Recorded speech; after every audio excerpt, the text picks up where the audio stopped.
What's going on, folks? What's going on? Another little Friday evening live.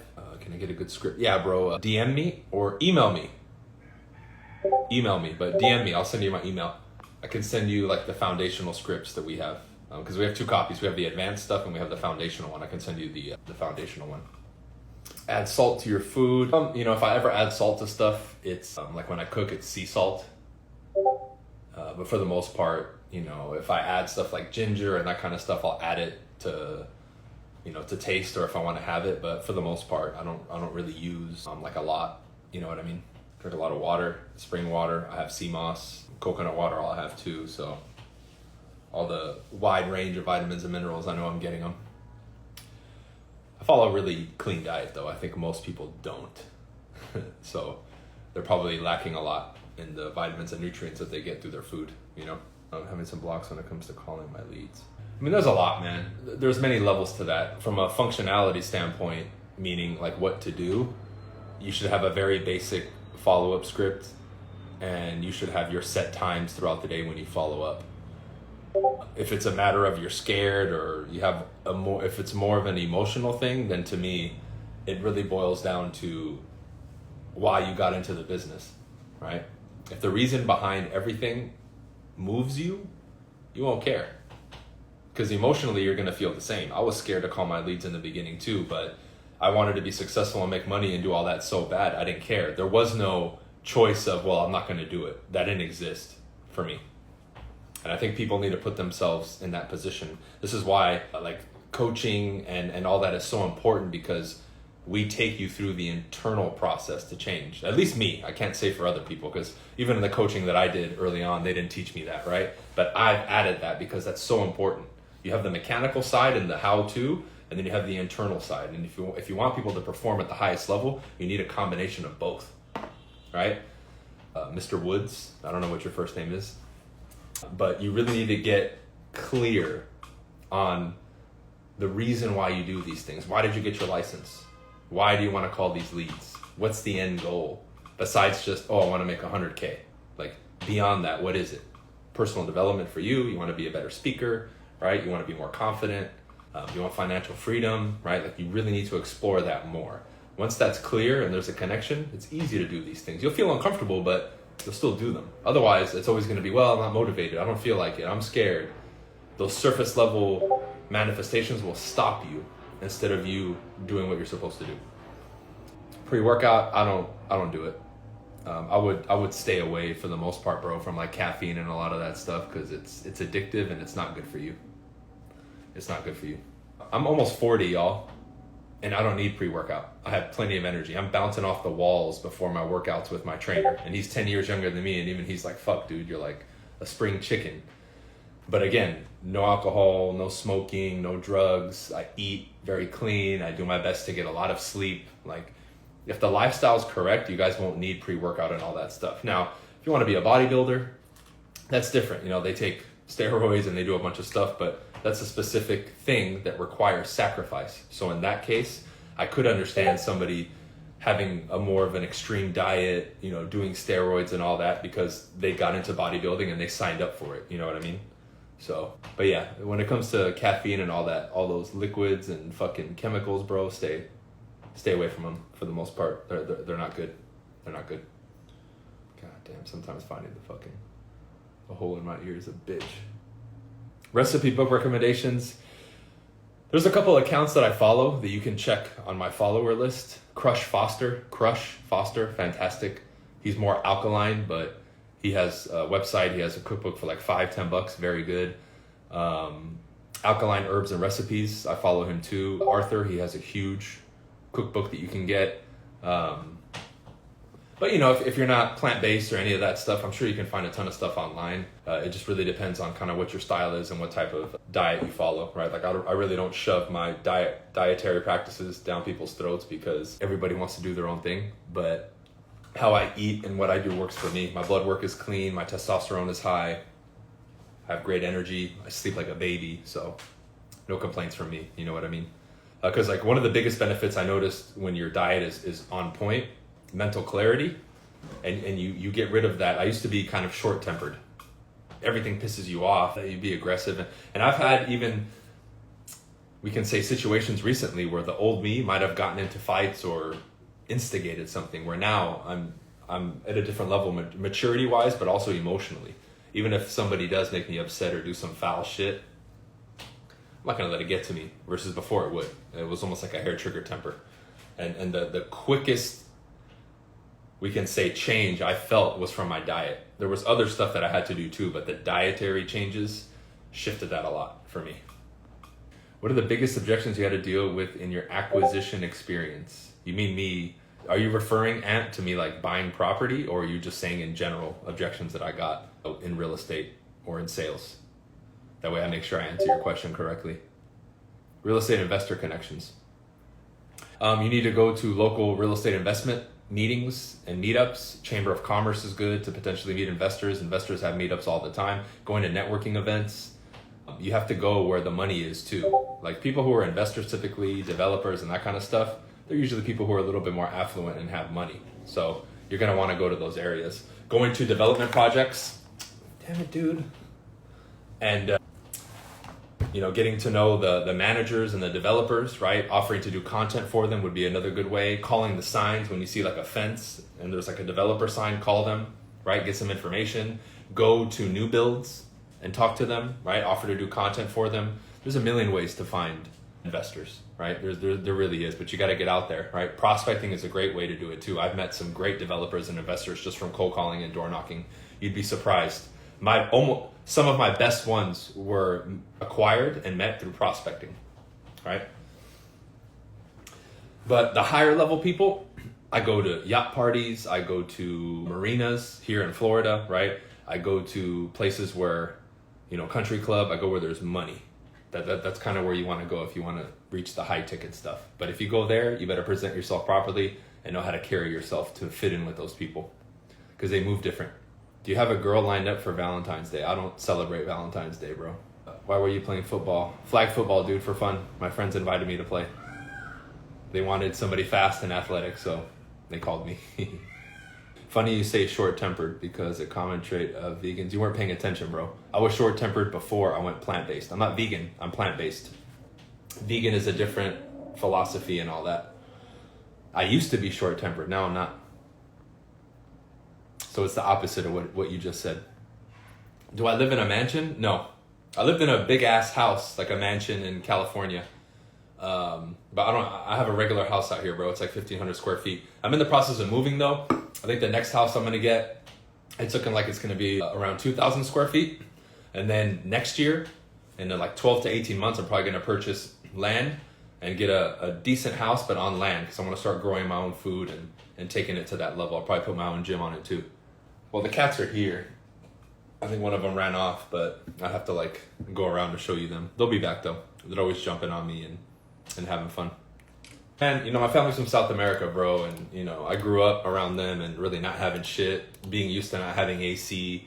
A lot of my family in South America is factory workers, 10 people in a small ass 600 square foot house, so I'm used to being around that and not having luxury. So even though I make money, like a lot of times, like in this house, I never run the AC and I'm in fucking Florida. I'll turn a fucking fan on.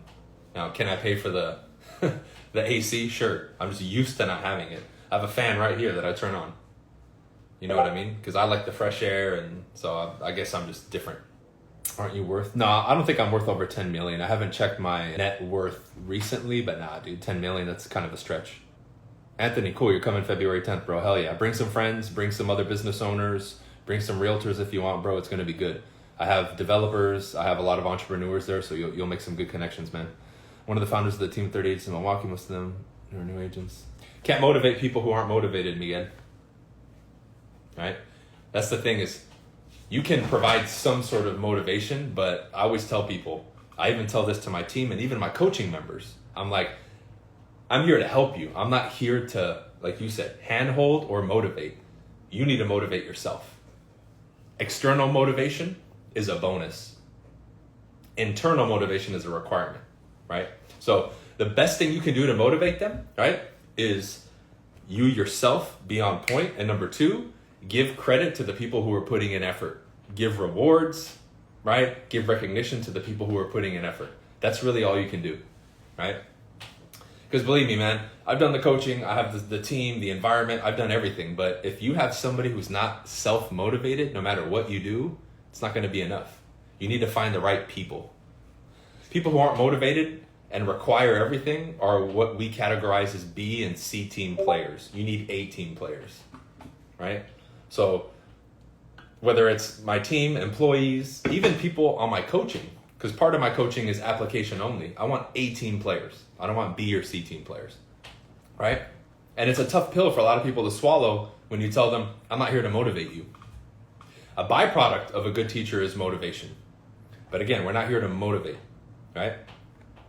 That shift as a leader will help you a lot. Hopefully that helps, dude. Am I still doing Modern Success? No, we do.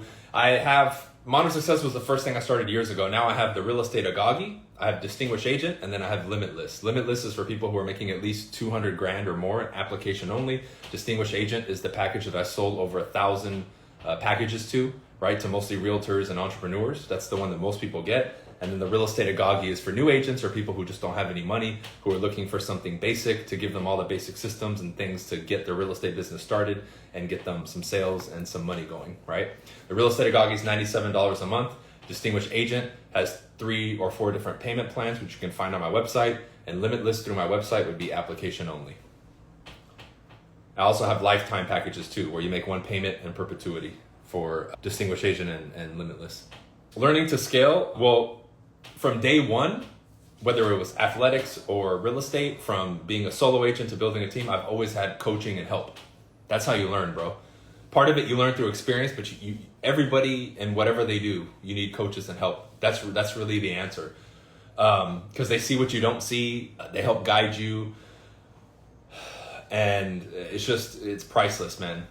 You know, Narf, I don't know what your first name is, right?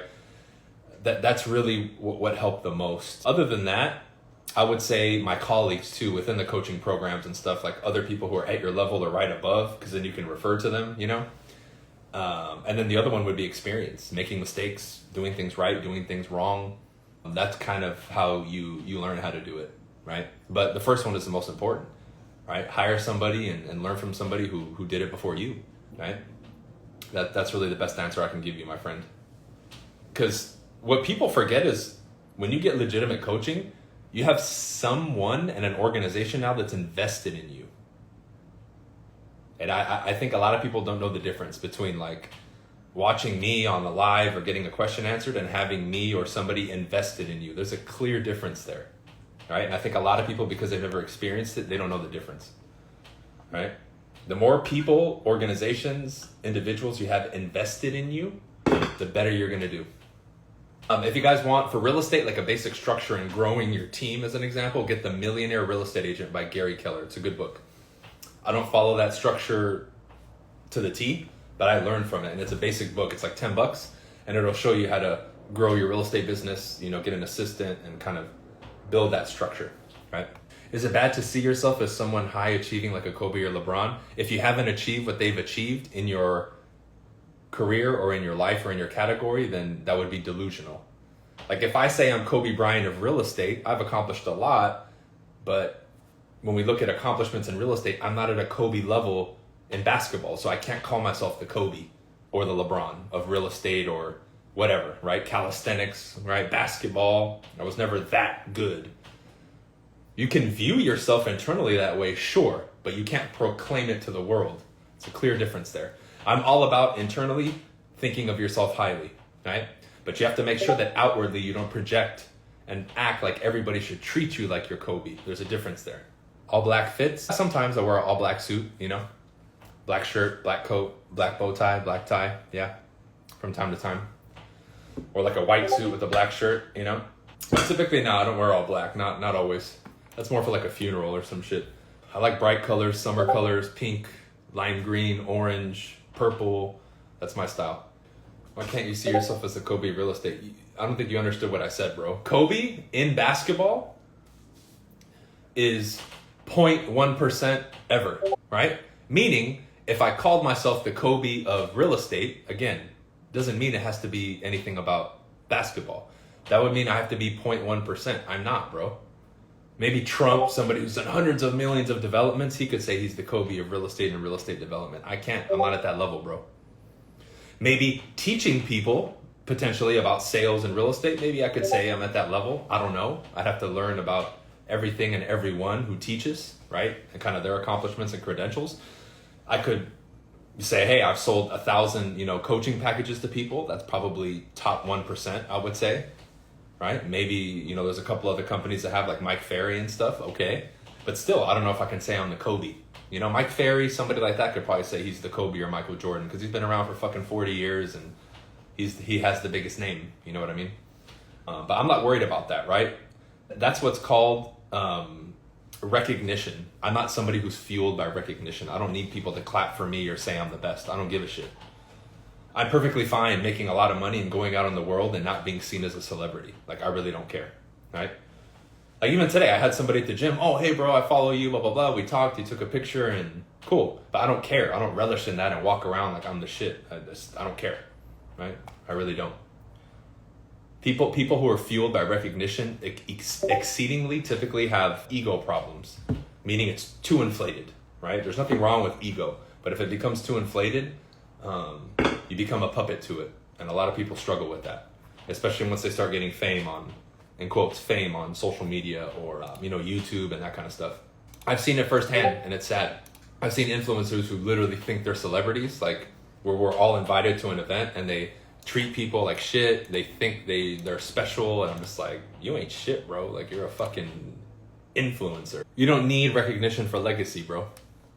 Let's say I have $10 million that I pass on to, let's say I have a kid and a child and I pass it on to him. That would be a part of my legacy, right? Would it matter if I have fame or not?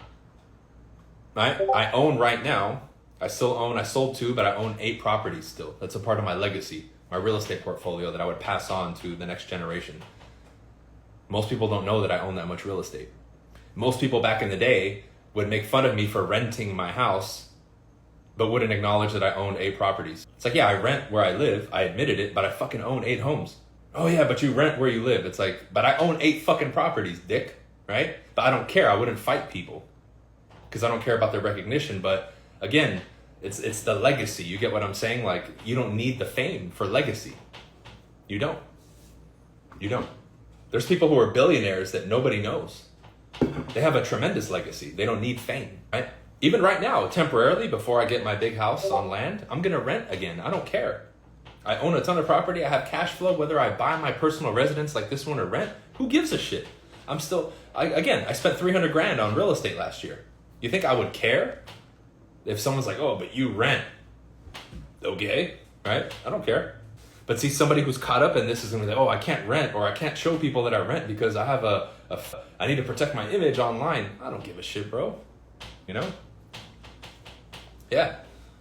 And it's funny too, because I can give myself and people that experience of doing the yachts and all that. I don't care. Will I do that from time to time? Sure. I would rather put my money into other things, more meaningful things. You know what I mean? It's just preferences, man. It really is. But a lot of people don't genuinely desire doing those things. They just do it to flex and for people to click and like and make people think that they're about that life when they're really not, And it messes with people. I mean, look at people's expectations now, right? You got people talking about making a lot of money and, all these things, when in reality, you saw the video and reel that I made, 7% of people make over $150,000. 7%. That means if we put together 100 random people, only 7 out of 100 will be making $150,000 or more. But people walk around thinking everybody's made of money. People see all these influencers online like, oh man, they're rich and they make millions, bro. 7% of people make 150. That means above probably 400 or 500,000 is like 1%. So I have to stop and tell myself, damn, like I'm in that 1% and I have been for years. That's fucking crazy. But do you see me fucking, oh, we're balling and we're fucking popping bottles at the club? That shit is stupid, dude. What a waste of fucking money and time. Same thing with people, right? Like, you really need to focus the people that you spend time with and have conversations with, right? Like, you really need to pay attention to that. I'm not, like, you don't see me have bullshit surface level conversations with people, gossiping. No, dude. Even my trainer, right? We trained today. We had a great conversation. Yeah, some people talk to us at the gym, we know, but even that, talk is short if they're not about the business and on our level of thinking. Because that's what we want to associate with. I'm not saying they're wrong or right or we're better or they're worse. All I'm saying is I'm focused on this. I want more of this.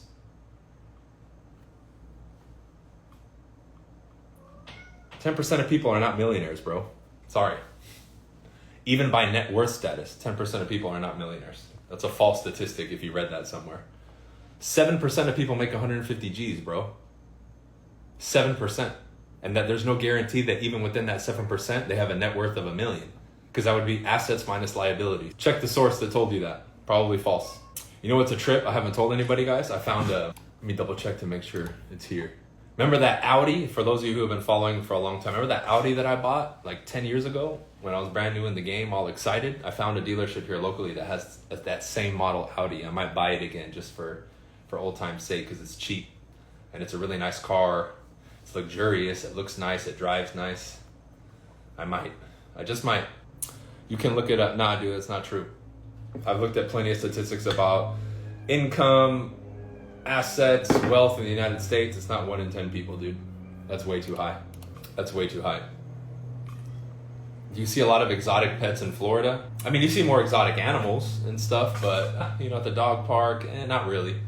Not really. I want a monkey. That's funny. Kitties want attention, yeah. For the most part, the Sphinx cats, I would say they're kind of a hybrid. Like, they're more like dogs than they are cats, for sure. A monkey. I think my dad wanted a monkey back in the day. That's funny that you say that. Your prospects still? Nah, bro.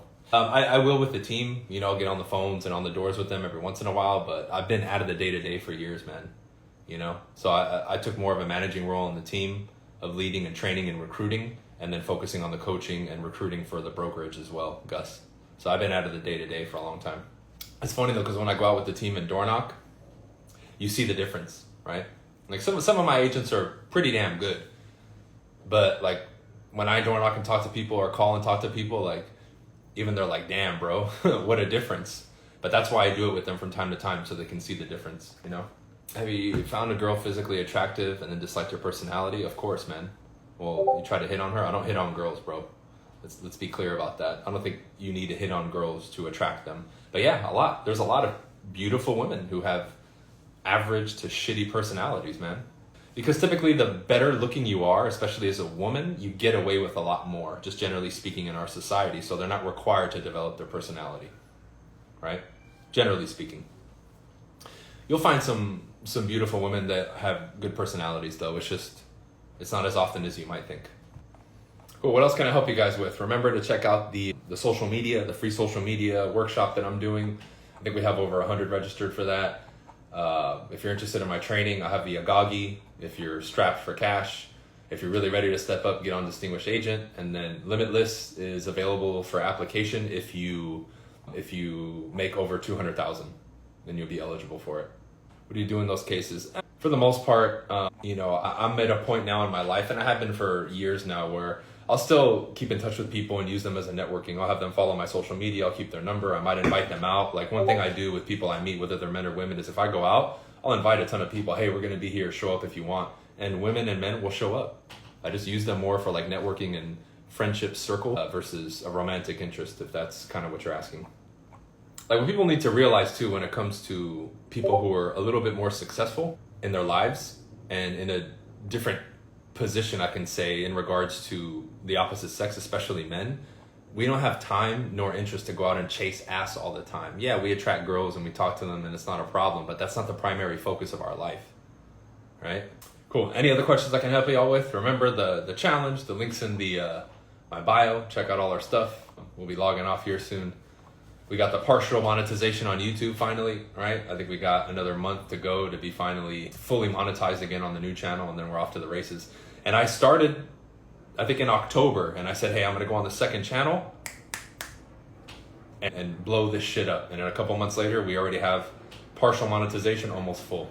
Andrew, what helped you the most with communication? You need to get back on Distinguished Agent, bro. Right? Because it's all laid out there.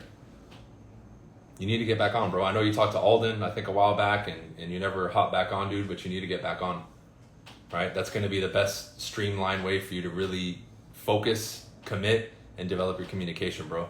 Because you've been in the program to a degree. You've seen some of the stuff. I walk people through everything that I did, right? We go through NLP, we go through hypnosis, we go through all the shit, read this book, do that, here's this technique. That's probably one of the best streamlined ways because I take you through my process specifically and how I did it.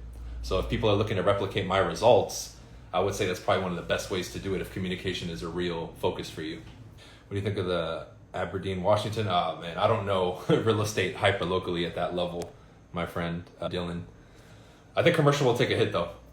I think commercial, at least in the short term, I think it's going to take a hit, right? So it might be a good time to scoop something up if you're going to sit on it for a while because you could have some potential in the future. You know, that's just a personal hunch of mine. It's an opinion, right? I wouldn't hang your hat on that, but that's just kind of a hunch that I have, right? And remember guys, commercial and luxury usually take a hit first. You gauge her interest in the first convo, then get her number if you want to date her. Whether I want to date the woman or not, I'll usually still get their social media or a number most of the time. When you get more comfortable socially, Chase, and you get better with women, you'll know pretty much right away if a woman's interested in you or not. Like I'm at a point now where even if I'm at the gym and I walk by a girl, just how she looks at me for a second or two, I know if she would be interested in me or not. Like if I initiated a conversation with her, I already know, okay, she's interested or she's not, right? But that will come to you through experience, right? Again, I'm a lot older than you, bro. I'm fucking 38, so I didn't know that when I was 21. Yeah, get on the Agagi, Andrew. I mean, at least you'll get back in the group and get some of the basic stuff and we'll get you back on board, bro. You know, I think getting you back in the community and getting in touch with people is going to help you because you'll be back with the movers and shakers. You can role play with them, have conversations and get you back on that wavelength, bro. And I think it'll help you a lot. Warehousing, for sure, worth over 5 million. I don't know. I would say probably at this point, Chase, yeah.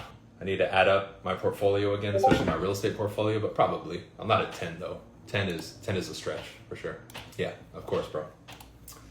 Our proximity, man, is big. You know, the events, like, you know, even the interview I did with Alejandra on my profile, my Facebook profile, you guys can watch it, right? Yeah, it's so true. Till this day, Samantha said this, I still haven't found any local people to connect with the way I did with people in Team BC and the coaching and Distinguished Agent, right? Another one, love the OG members, right? See? They all support each other, right? Building the team with the best. There you go. I'm excited though, man, because when I move, I'm going to have a whole new setup. We're going to do a new setup at the office, and then I'm going to do a new setup at the new place. Like for shooting content and going live, it's going to be dope. I'm going to turn it into like a show. Yep. Hell yeah, Andrew. Yep, Jose's doing his thing, man. He's blowing up. Yeah, I remember, bro, with the fucking black eye. I think I remember I told you, bro, not to, because you asked me about going out in Fullerton. I told you not to, man, because that's like a little rowdy college crowd. I've almost gotten into a lot of shit out there, man. Had I gone when I was younger, I probably would have gotten in fights too. Bunch of fake ass fucking wannabe hard asses out there. It's stupid, man. It's silly. But you're outnumbered. That's the shitty part. But yeah, all the links you guys need, whether it's a social media challenge, the courses, the coaching, all that stuff is in the link in my bio if you guys need to see it. I'll be on for just a couple more minutes and then I gotta go. I'm gonna make one post. How do you deal with fakes and unhealthy competition? People trying to derail you and slander your name. Whenever you're going for more, dude, remember this, fight or flight official. Welcome, man. I don't know if we've talked before. There's the pie, right, that everybody's going after. And by you wanting to get more, you're fighting for the same piece as somebody else. Think of this analogy this way, because it'll help you. So we're naturally in competition, especially as men, right? So you can't be mad at people wanting to acquire the same thing you want to acquire, which is more. So the fakes, the competition, people wanting to derail you, talk shit about you, that's normal. Now, typically people will do the fake shit and all that because skill for skill, maybe they can't beat you, so they try to on the back end, but that's a desperate attempt. But just see it as a part of the world, bro. When you do that, you'll stop trying to fight it and you'll understand that it's a part of the game. I remember I told Loida, right, years ago, about a year, I think 2018, for those of you who have been around, was the year that everybody decided to try to attack me. At the time, I'm blowing up on YouTube. I'm really the only one getting attention. People are trying, but I'm just dominating the space. And the only way they could try to take some of that attention was to make shit up about me and talk shit, create drama, right? They did exactly, but I told her a year before, I said, watch, I'm getting big. The attacks are going to come. It's inevitable when you grow. People are going to make shit up, talk shit, hate on me, make fake fucking videos. And a lot of those videos people deleted, right? I don't know if you can still find them, right? But it's gonna happen. And there you go. May of 2018, boom, this guy's fake and he's full of shit and blah, blah, blah. And then what happened? The content trained. Everybody jumped on it, threw my name in the title to try to get views. Now I'll ask people, where are those motherfuckers today and where am I? Right? But that's inevitable, bro. It's inevitable. So instead of fighting it or like, what do I do? Just see it as a part of the world that we're in. It's inevitable that you're going to have it, bro. It's just nature in current society, especially as a man, or if you're competing in business or whatever it is, bro, especially social media. And it's worse on social media because people are anonymous. The same motherfuckers that talk shit online would never say that shit to your face. That, I think, will help ease the pressure of it. And you'll see it as what it is. Then you can see it, experience it, and it doesn't fuck with you anymore because, hey, this is a part of the game that I'm playing in. If you don't want to deal with it, step away and don't go for more and live the average life. But if you want more, which it sounds like you are, bro, and you're on that mission, you're going to have to deal with it, right? It comes with the territory. Sweet. Hell yeah, Andrew. We'll see you soon, bro. Yep, there we go. If that's what you got to do, bro, get a new base, get a new gym, go for it. Cool. Hell yeah. I'm glad it's helped. Check out my stuff, dude. I have a couple trainers on my coaching, man. I think I probably would help you get more people, streamline, create a process for more client acquisition, increase your closing rate. You know, if you're open to that, bro, hit me up or go to my website. I think I could help you with that too, bro. But good for you, man. Keep hustling and keep doing your thing. If you need to go to a new location, do it, right? Did I copyright claim? No, dude. I never respond to hate because it's bullshit, right? Me being the bigger guy, if I respond to people who talk shit, all I do is give them attention. I'm only going to respond if I'm like legally in trouble or I would have to represent myself in court. Otherwise, like I never ever respond to fake videos about me. Like it's a waste of time. Why? All you do is give them attention and you give them an audience. Why would I do that? It's stupid. If they're making false claims, they're false. I don't care. Now, the good thing about that though is if followers or people actually believe it, good. I don't want them following me anyway because they're gullible. And they'll believe any bullshit that people say about me. You know? That's just the way I see it. Cool. Okay, guys. I appreciate you being on. I'm out of here. Have a good weekend. But be productive. Get shit done. All right? Peace.